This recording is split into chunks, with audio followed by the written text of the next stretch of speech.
Let's now take a look at the scheme step in the key agreement procedure.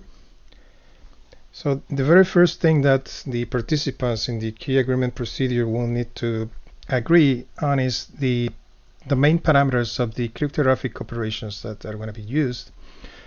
In this example, we're using Diffie-Hellman with elliptic curve. The specific curve that we're using is NIST P256. And the scheme that we are using for this example is using 2 ephemeral and 2 static keys. Okay, let's take a look at the generation of the keys. First, here we can see the generation of the static keys. This is not how it's going to happen in reality because the static keys should have already been created beforehand. So typically this step is about retrieving from some storage the keys, but just for the simplicity in this example, we're just generating the static keys here. Then the ephemeral keys, they do need to be calculated in line. So there is an ephemeral key for the sender, another one for the receiver. Let's see how the ephemeral key is used. First, let's look from a sender perspective. So we're using again the Diffie-Hellman elliptic curve. From a sender perspective, they need to use their own private key, ephemeral private key, and they need to use the receiver's ephemeral public key.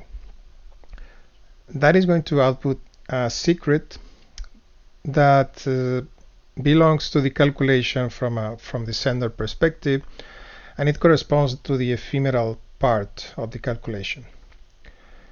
The receiver is going to do something very similar. The only difference is that they're using their own private key and they're going to use the sender's public key, so the reverse of the other calculation. It's going to get a byte string, and this byte string is going to be the same value as what the sender got in their execution at their end. Now let's go to the static keys.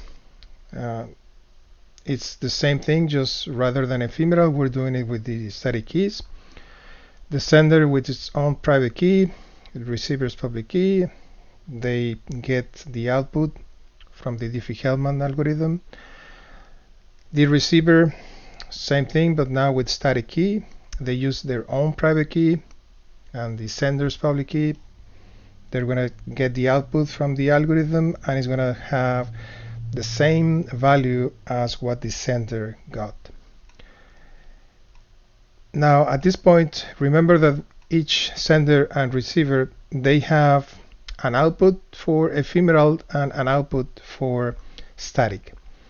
So what NIST says is those 2 values, they need to be concatenated, and that becomes the output of the scheme step, which becomes then the input to the key derivation method.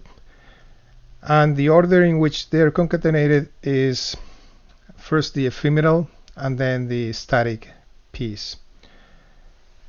So let's just execute this to see the values that are generated, going in the same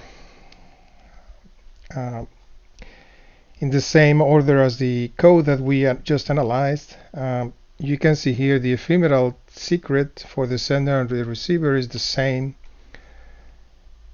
The output of Diffie-Hellman using the static keys for both sender and receivers are the same, and of course the concatenation of both are the same value.